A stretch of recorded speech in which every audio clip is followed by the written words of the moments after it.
wabarakatuh. Apa kabar anak-anakku sekalian? Alhamdulillah jika kalian berada dalam keadaan sehat walafiat. Nah, sebelum kita mempelajari materi pelajaran pada hari ini, mari kita berdoa terlebih dahulu ya. Silahkan ketua kelas untuk memimpin doanya. Amin. Nah, sebelum itu, Ibu akan mengecek kehadiran kalian terlebih dahulu ya. Coba sekarang kalian lihat teman sebelah kalian. Ada yang tidak hadir tidak? Oh iya, siapa yang tidak hadir? Siti. Kenapa Siti tidak hadir? Oh, sakit. Sudah berapa lama sakitnya?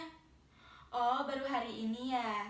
Ya udah, kalau begitu kita akan mendoakan Siti terlebih dahulu ya. Semoga Siti cepat sembuh dan segera diberi kesehatan untuk kembali sekolah dan untuk kembali belajar lagi bersama kita semua di sini.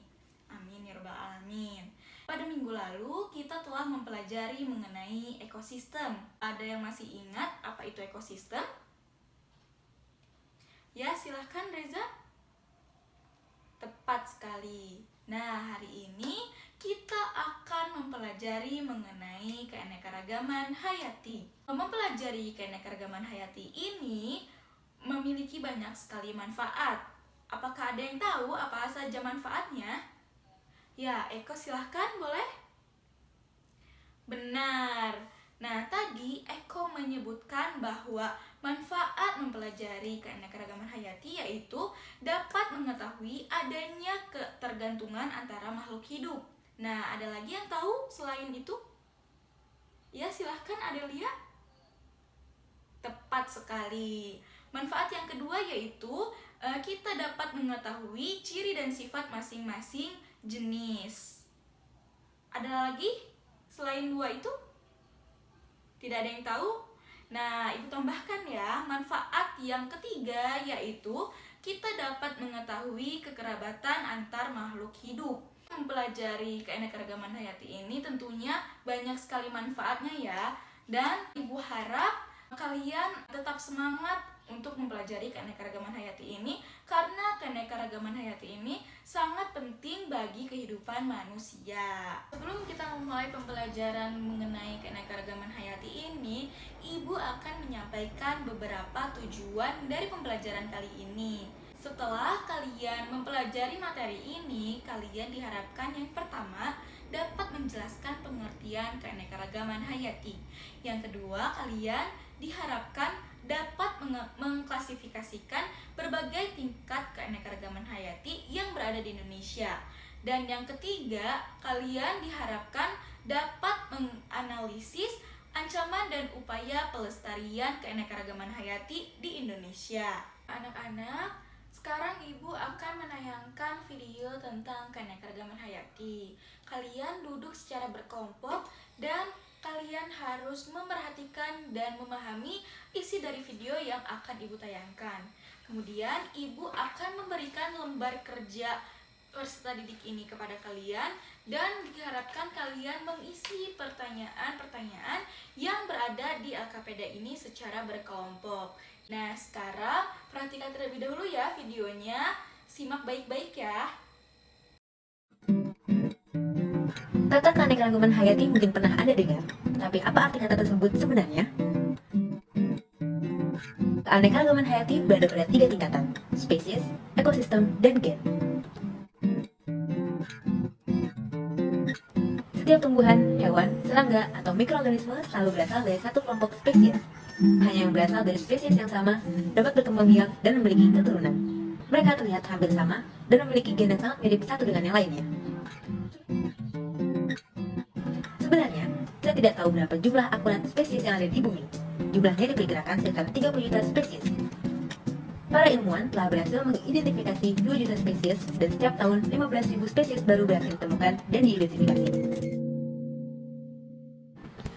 Beberapa spesies ditemukan di seluruh dunia, beberapa spesies lainnya hanya ditemukan di satu lokasi di bumi. Sebagai contoh, kanguru merah. Satwa ini hanya bisa ditemukan di Australia, namun tidak ada di tempat lain.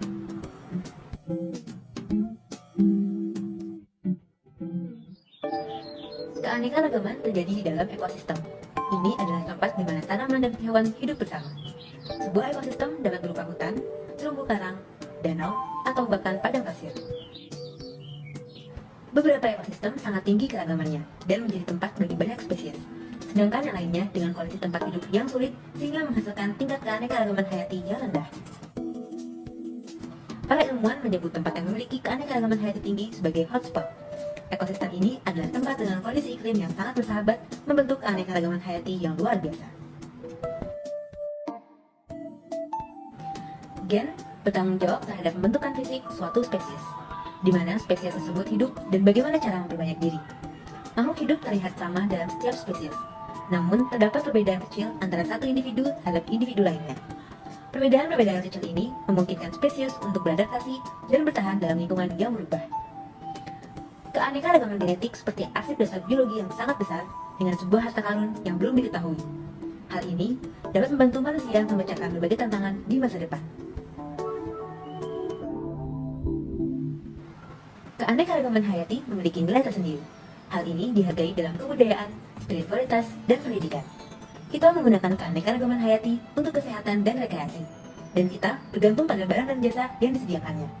Udara yang kita hirup, air yang kita minum, makanan, bahan pakaian, perabotan rumah tangga, obat-obatan, hampir seluruh barang dan jasa yang kita gunakan sekarang tidak akan ada tanpa keanekaragaman hayati. Hal ini sangat penting bagi kita, dan semuanya gratis. Sebagai contoh pada bidang pertanian, kita membutuhkan lebah yang membantu penyerbukan tanaman, serangga dan mikroorganisme membantu para petani, memperkaya tanah kita dengan berbagai nutrisi. Tanaman mencari udara, menjaga iklim kita dengan menyerap panas matahari dan menyimpan karbon dioksida. Ekosistem yang lengkap terhindar dari bencana alam. Hutan yang kelestariannya dijaga dengan baik menjaga tanah atau salju dan mencegah longsor. Penutupan lahan dengan tanaman yang tumbuh alami dapat mengurangi resiko kebakaran. Daerah resapan air yang terjaga kelestariannya membantu menyimpan air di dalam tanah dan mencegah kekeringan lahan yang dapat menjadi gurun pasir. Ekosistem pesisir adalah pusat kehidupan, menyedia ikan, kerang, dan rumput laut serta sumber makanan bagi manusia dan hewan. Ekosistem pesisir menyimpan dan menyediakan nutrisi, penyaring polutan dari sungai dan aliran air, dan membantu menjaga pantai dari ancaman tergerus oleh badai dan bencana lainnya.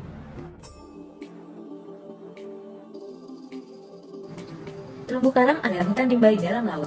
Tidak hanya indah, namun juga merupakan ekosistem yang sangat aktif. Terumbu karang memberikan rumah kepada berbagai jenis ikan dari spesies lain, melindungi terhadap ancaman dari alam, dan menyediakan tempat untuk berwisata. Keanekaragaman hayati dalam tekanan. Penurunan secara global terus terjadi dengan penurunan jumlah hampir sepertiga dalam 30 tahun terakhir. Hampir 2/3 dari seluruh spesies yang hidup dalam kondisi terancam hingga mencapai punah. Dan penyebab dari semua ini adalah kita.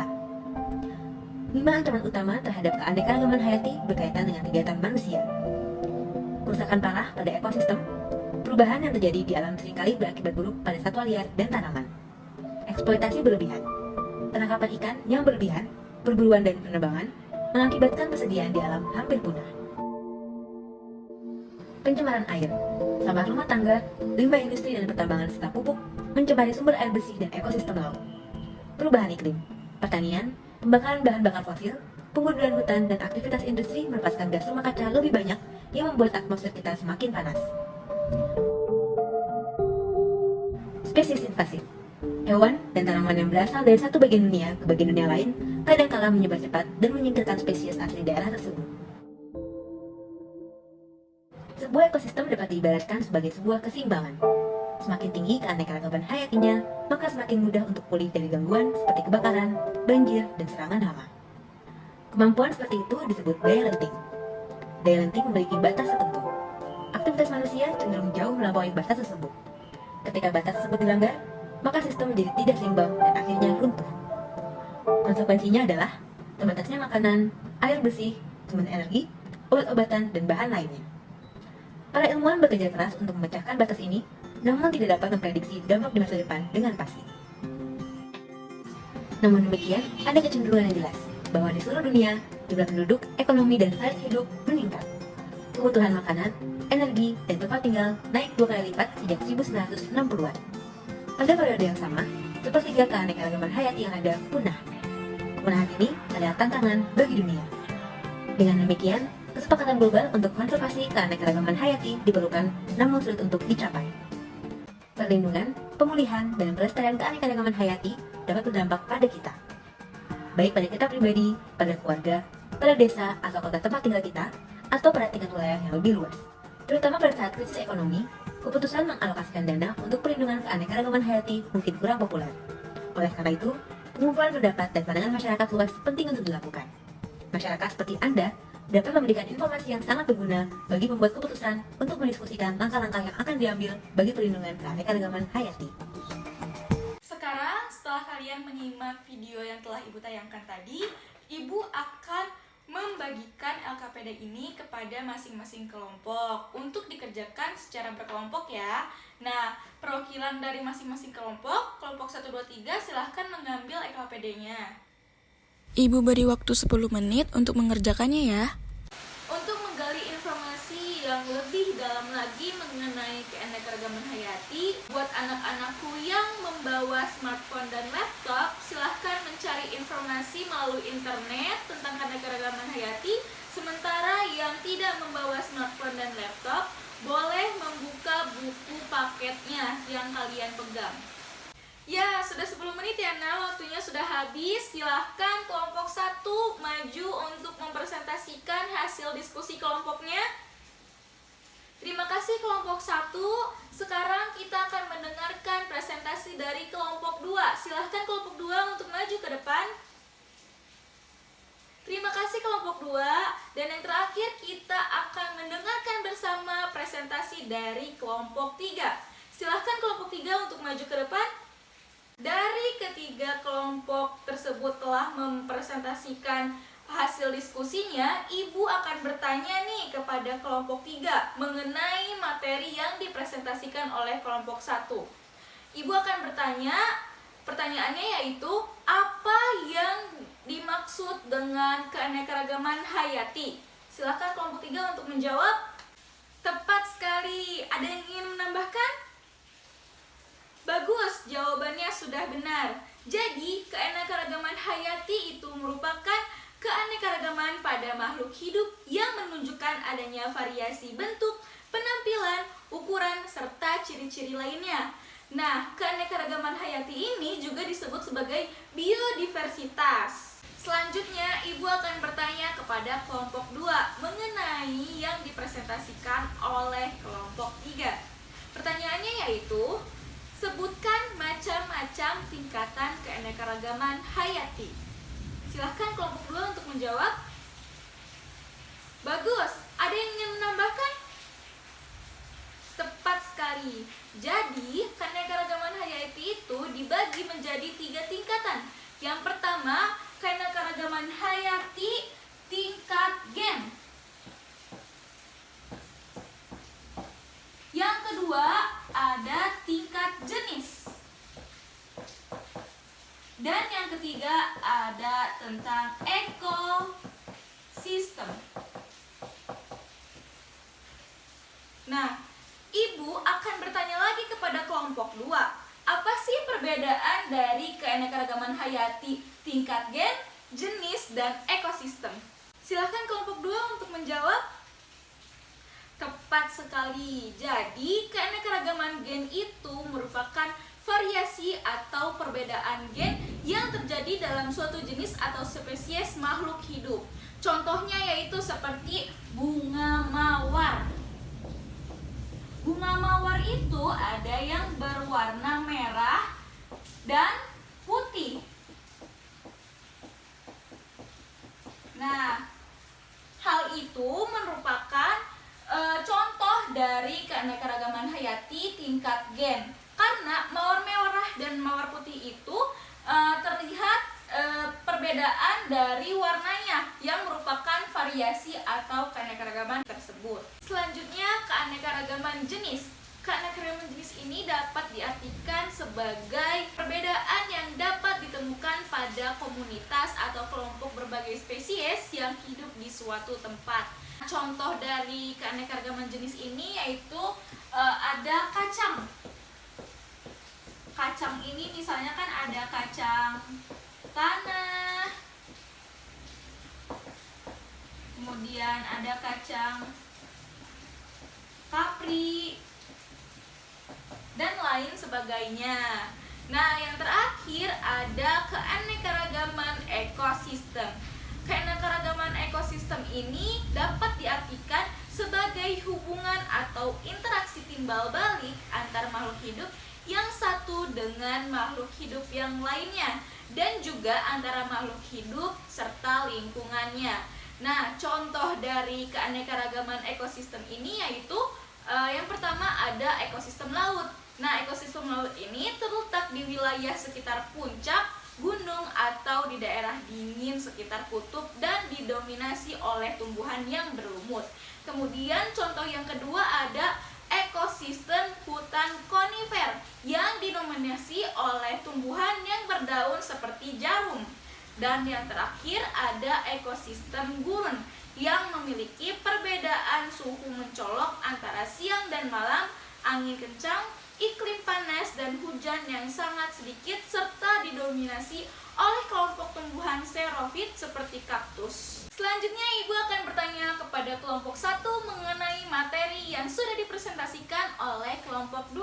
Pertanyaannya yaitu, upaya apa saja sih yang dapat kita lakukan untuk melestarikan keanekaragaman hayati? Silakan dijawab kelompok 1. Bagus, jawabannya sudah tepat sekali. Ada yang ingin menambahkan anggota kelompoknya? Betul, pintar sekali. Nah, upaya-upaya yang dapat kita lakukan untuk melestarikan keanekaragaman hayati yaitu diantaranya yang pertama, perlindungan alam. Perlindungan alam ini dibagi menjadi 3 macam. Yang pertama ada perlindungan alam ketat, yang kedua ada perlindungan alam terbimbing, dan yang ketiga ada taman nasional. Nah, perlindungan alam ketat ini merupakan keadaan alam di mana dibiarkan menurut kehendak alamnya sendiri tanpa campur tangan manusia, kecuali jika diperlukan. Nah, biasanya daerah ini digunakan untuk kepentingan penelitian atau ilmiah seperti yang dilakukan di Ujung Kulon dan juga di Pulau Panaitan. Selanjutnya ada perlindungan alam terbimbing, di mana perlindungan alam terbimbing ini keadaannya alamnya itu di suatu daerah yang tidak dilepaskan begitu saja seperti perlindungan alam ketat, tetapi dibina oleh para ahli, dan contoh tempatnya itu yaitu Kebun Raya Bogor. Selanjutnya ada Taman Nasional. Nah, biasanya Taman Nasional ini meliputi daerah yang luas, tidak boleh ada bangunan tempat tinggal, dan biasanya berfungsi sebagai tempat rekreasi. Nah, ciri-ciri Taman Nasional yaitu tersedianya kawasan yang cukup luas, dan juga dalam kawasan ini berkembang jenis tanaman dan hewan yang memiliki nilai ilmiah.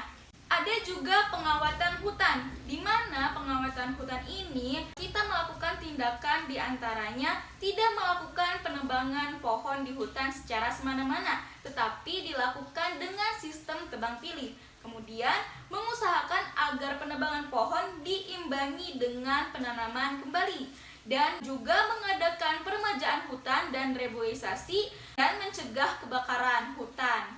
Selanjutnya ada pelindungan marga satwa. Nah, untuk menjaga keanekaragaman hayati dan keseimbangan ekosistem harus diusahakan agar tidak ada satu atau lebih komponen ekosistem yang mengalami kepunahan. Oleh sebab itu, usaha pelestarian keanekaragaman hayati harus dilakukan secara terpadu. Nah, artinya dalam hal ini suatu pelestarian itu harus meliputi seluruh komponen ekosistem yang harus dilestarikan secara keseluruhan. Baiklah anak-anak, sebentar lagi kita akan mengakhiri kegiatan pembelajaran pada hari ini. Sebelumnya ada yang ingin ditanyakan?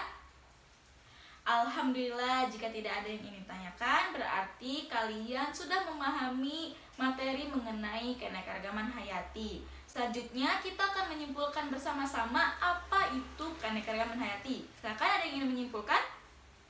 Ya, silakan Reza.